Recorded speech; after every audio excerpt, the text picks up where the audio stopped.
Kalau Anda sekarang pebisnis, artinya Anda harus melek finansial. Dan biasa, kalau misalkan Anda masih pemula, tentu Anda tuh akan berfokus pada gimana caranya jualan tuh makin laris manis dulu, gitu ya.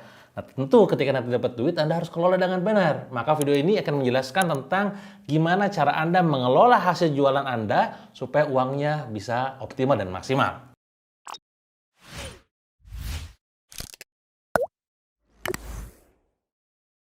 Tips yang pertama dari saya adalah Anda harus pisahkan uang bisnis dan uang pribadi. Ini yang seringkali saya temukan kesalahan fatal yang paling banyak di lapangan. Mereka mencampur adukan uang perusahaan dan uang pribadi. Pada saat dilihat laporan keuangannya, dia tidak jelas ini teh duit perusahaan atau duit personal gitu kan.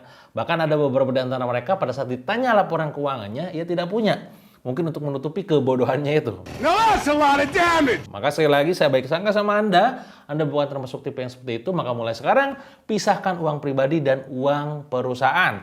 Gimana cara misahinnya, Kang? Minimal banget Anda punya rekening yang berbeda antara rekening perusahaan ataupun rekening personal, gitu ya. Nanti arus kasnya dibikin berbeda. Dari perusahaan ini nanti Anda dapat dividen ataupun profit baru transfer ke rekening personal. Ini nanti kalau misalkan Anda dari sininya aja udah kacau, nanti akan berimbas pada yang namanya pajak di masa yang akan datang. Maka sarannya sekali lagi, langkah pertama adalah udah nonton video ini, bikin tuh ke bank, datang, tabungannya bikin berbeda antara personal dan juga perusahaan. Semua transaksi bisnis jangan masuk ke personal.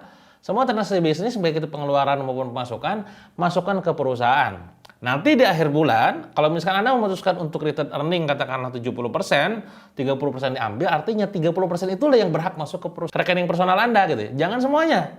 Nah, ini yang jadi concern Anda pada saat Anda masih baru banget. Sekali lagi, pisahkan uang pribadi dan uang perusahaan. Yang kedua adalah membuat rencana anggaran. Apa itu rencana anggaran? Bagaimana Anda nanti akan gunakan uang Anda itu di masa yang akan datang. Baik itu perusahaan maupun untuk personal. Untuk perusahaan Anda bikin yang namanya forecasting. Ya, beberapa bulan ke depan, 1 bulan, 2 bulan, 3 bulan, mau ngapain aja. Termasuk juga 6 bulan dan juga 1 tahun. Harus jelas forecast-nya. Oh, saya mau belanja inventory. Oh, saya mau belanja equipment. Oh, saya mau bikin ini, bikin itu. Silakan semuanya dibuat anggarannya. Supaya kebayang. Kalau Anda tak bisa membuat sebuah anggaran kerja, anggaran dana gitu ya, untuk ke depannya, nanti Anda khawatir tengah jalan duitnya habis dan tutup bisnisnya kan, jangan sampai begitu ya. Nah, selain itu adalah juga Anda memikirkan tentang anggaran dari segi personal Anda sendiri. Anda bisa gunakan berbagai macam metodologi pengelolaan keuangan, mulai dari segi budget giving, budget investing, budget dana darurat katakanlah, atau misalkan kehidupan personal living, termasuk juga untuk bayar utang kalau misalkan Anda punya utang. Nah, ini dipisahkan. Anda harus punya forecasting untuk perusahaan, termasuk financial planning untuk personal. Itu nomor 2. Yang ketiga adalah Anda harus pelajari tata cara kelola keuangan yang benar. Apa itu tata cara pengelolaan keuangan yang benar? Dalam perusahaan ada 3 jenis laporan keuangan, kawan. Yang pertama adalah yang namanya arus kas. Bahasa lainnya adalah cash flow. Di dalam cash flow inilah Anda akan melihat uang masuk dan uang keluar. Di sinilah Anda akan melihat berapa banyak uang yang masuk di perusahaan Anda di hari itu dan berapa banyak uang yang akan keluar dari perusahaan Anda hari itu juga. Ini namanya arus kas, cash flow. Cash flow nanti macam-macam jenis pemasukannya. Ada yang namanya tuh cash flow dari segi income-nya, dari segi duit penjualan produk. Ada yang dari jualan alat-alat. Ada yang dari financing orang invest. Nah, ini beda lagi tuh. Ya, kalau financing cash flow berarti orang pada saat invest. Ada orang invest misalkan tengah jalan, atau karena ada financing dari bank misalkan atau dari institusi tertentu, itu berarti income masuk arus kasnya dari yang namanya financing. Namanya adalah FCF. Yang kedua adalah investing. Anda tiba-tiba katakanlah menjual sebuah alat, sebuah tempat, sebuah aset, dapat duit, nah itu berarti investing cash flow.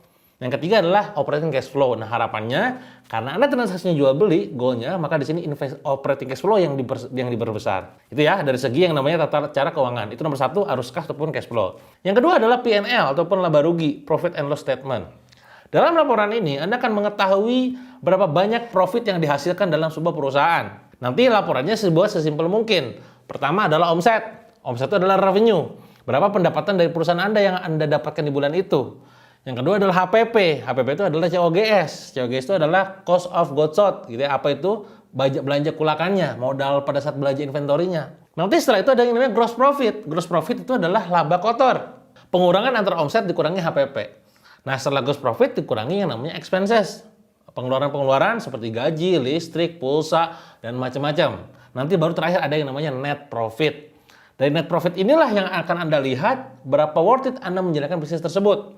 Beberapa perusahaan yang saya perhatikan itu mereka mendapatkan net profit di bawah 10%. Maka ujungnya apa? Capek doang ngerasanya. Maka sekali lagi, Anda harus jaga fundamental bisnisnya dari segi NPM-nya juga. Apa itu NPM? Net Profit Margin.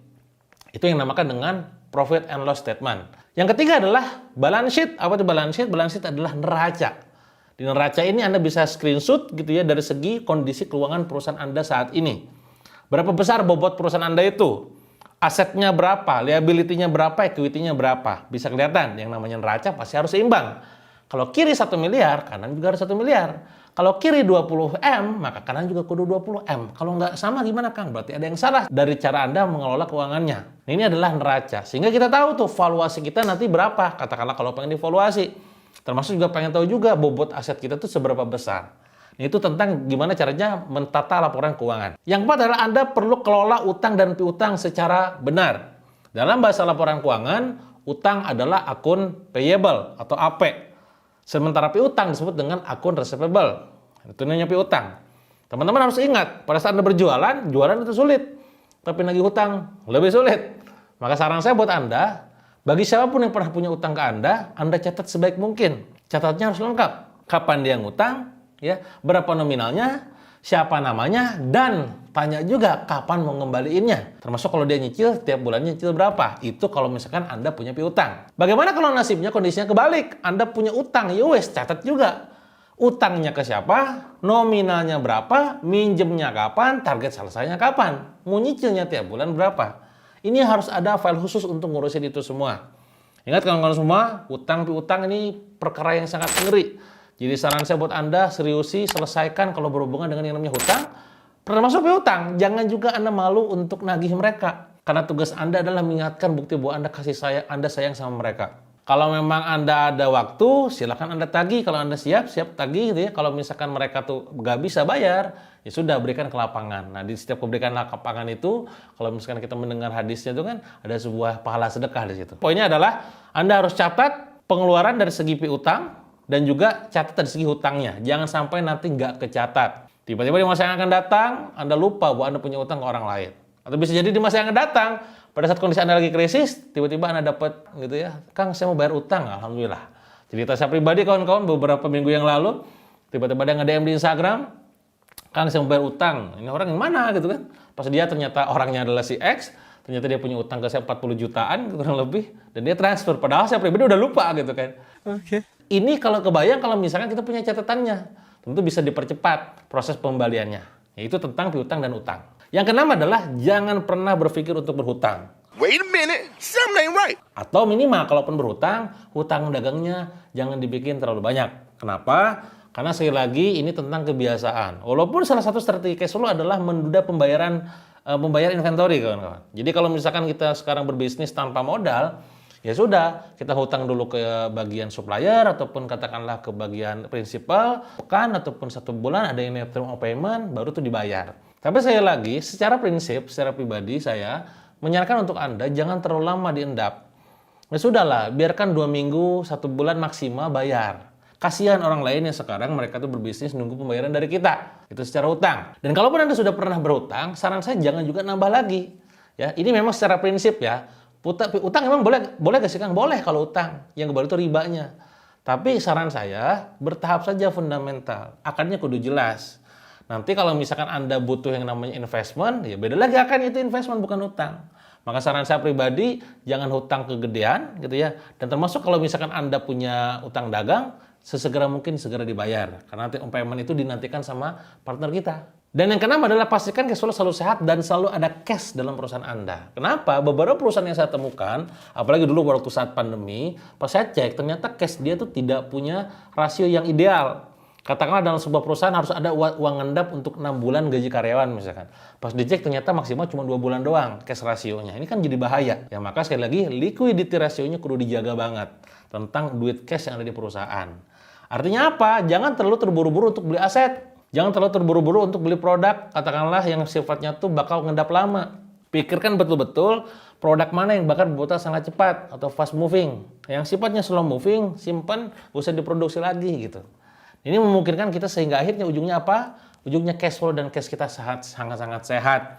Saya pribadi di perusahaan, cashnya alhamdulillah juga sehat, angkanya juga besar, sehingga memungkinkan buat kita untuk melakukan proses inventory stock untuk lebih banyak lagi, dan pengembangan SDM lebih masif lagi. Nah, ujungnya apa? Aset kita makin membesar secara neraca dan profit yang kita hasilkan dari segi equity makin besar juga. Nah itu kawan-kawan 6 hal penting supaya Anda pada saat jualan di awal itu nggak amburadul secara keuangan dan pastikan benar-benar dipahami ya poin nomor 1 sampai 6 ini. Kalau Anda punya pertanyaan yang ingin ditanyakan silahkan komen aja di kolom chat dan pastinya sekali lagi ini harus dipraktekkan mumpung Anda kondisi belum sampai di angka ratusan miliar. Kalau ngelola duit kecil aja gak bisa, apalagi duit besar. Itu aja mungkin dari saya teman-teman semua. Jangan lupa like, comment, and share, dan subscribe terus channel ini.